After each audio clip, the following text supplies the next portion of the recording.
சகோதரர் பக்சிங் அவர்களின் ஊழியத்திலிருந்து விடாய் துணிக்கேற்ற வார்த்தைகள். ஜனவரி மாதம் 18ஆம் தேதி. நம்முடைய கர்த்தராய் இயேசு கிறிஸ்துவின் பிதாவாகிய தேவனுக்கு ஸ்தோத்திரம். அவர் கிறிஸ்துவுக்குள் உன்னதங்களிலே ஆவிக்குரிய சகல ஆசீர்வாதத்தினாலும் நம்மை ஆசீர்வதித்திருக்கிறார். எபேசியருக்கு நிருபம் 1வது அதிகாரம் 3வது வசனம். இது தேவனுடைய வார்த்தையில் உள்ள விலையேற பெற்ற வாக்குத்தத்தமாகும். கிறிஸ்து இயேசுவில் பரலோக ஸ்தலங்களில் உள்ள ஒவ்வொரு ஆவிக்குரிய ஆசீர்வாதத்தையும் நமக்கு கொடுப்பதற்காக நம் ஜீவனுள்ள தேவன் நித்தியத்திலிருந்தே திட்டமிட்டிருக்கிறார். கர்த்தராய் இயேசு கிறிஸ்துவின் விலையேற பெற்ற இரத்தத்தால் மீட்கப்பட்ட நாம் அனைவரும் இந்த ஆசீர்வாதங்களை பெறுவதற்கான பாக்கியத்தை பெற்றிருக்கிறோம்.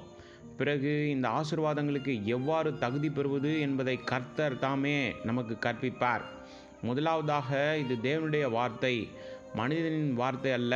இது நம் அனைவருக்கும் உரியது என்றும் அப்போஸ்தலர்களுக்கு மட்டுமல்ல அல்லது தேவ ஊழியர்களுக்கு மட்டுமல்ல என்று நாம் விசுவாசிக்க வேண்டும். இந்த வார்த்தைகள் கர்த்தரை விசுவாசிக்கிற எல்லாரையும் குறிக்கிறது.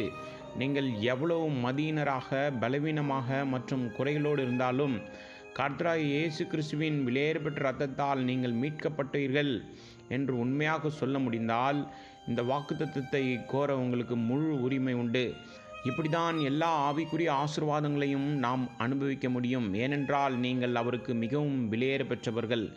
கர்த்தராய் இயேசு கிறிஸ்து தம்முடைய இரத்தத்தால் நம்மை கொண்டதால் தேவ தூதர்கள் அல்லது பரலோக மனிதர்களை விட நாம் அவருக்கு மிகவும் விலையேற பெற்றவர்களாகிவிட்டோம். ஆகவே இத்தகைய அன்பு மற்றும் ரட்சிப்புக்காக அவருக்கு நாம் நன்றி செலுத்துவதன் மூலம் எல்லா ஆவிக்குரிய ஆசீர்வாதங்களையும் எவ்வாறு அனுபவிப்பது என்பதை நாம் மேலும் மேலுமாக புரிந்து கொள்கின்றோம். இதனால்தான் எபேசிய விசுவாசிகள் சார்பாக அப்போஸ்தலனாகிய பவுல் கர்த்தருக்கு நன்றி கூறுவதை பார்க்கின்றோம். இடைவிடாமல் உங்களுக்காக ஸ்தோத்திரம் பண்ணி என் ஜெபங்களில் உங்களை நினைத்து. எபேசியருக்கு நிருபம் 1வது அதிகாரம் 16வது வசனம். நாம் கற்றுக்கொள்ள வேண்டிய முதல் காரியம் தேவனுக்கு நன்றி செலுத்துவதை தொடர வேண்டும். நாம் ஒவ்வொரு நாளும் இதே வழியில் தொடங்கலாம். ஆம் ஆண்டவரே, நான் பலவீனமாகவும் மதியீனமாகவும் பயனற்றவனாகவும் இருந்தாலும் உமது விலையேற பெற்ற இரத்தத்தினால் உமது பார்வையில் நான் மிகவும் விலையேற பெற்றவன். இதனால் தான் நான் உமக்கு நன்றி செலுத்துகிறேன்.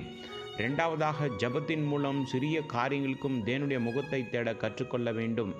கொலோசியருக்கு நிருபம் 4வது அதிகாரம் 2வது வசனத்தில் விசுவாசிகளை ஜெபத்தில் தொடருமாறு அப்போஸ்தலனாகிய பவுல் அறிவுறுத்துகிறான். எபேசியருக்கு நிருபம் 6வது அதிகாரம் 18வது வசனத்தில் எந்த சமயத்திலும் சகலவிதமான வேண்டுதலோடும் விண்ணப்பத்தோடும் ஆவியிலே ஜெபம் பண்ணி அதன் பொருட்டு மிகுந்த மன உறுதியோடும் சகல பரிசுத்தவான்களுக்காகவும் பண்ணும் வேண்டுதலோடும் விழித்து கொண்டிருங்கள்.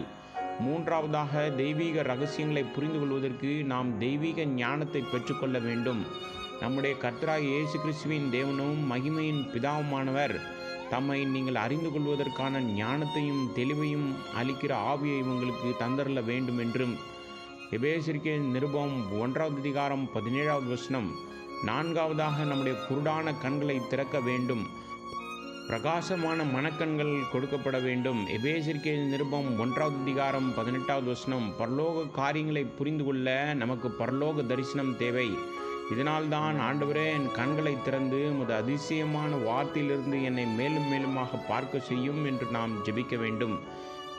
ஞானிகளிடமிருந்து விவேகிகளிடமிருந்து மறைக்கப்பட்ட ரகசியங்களை குழந்தைகளுக்கு, அதாவது எளிய விசுவாசம் கொண்டவர்களுக்கு வெளிப்படுத்தப்படுகிறது.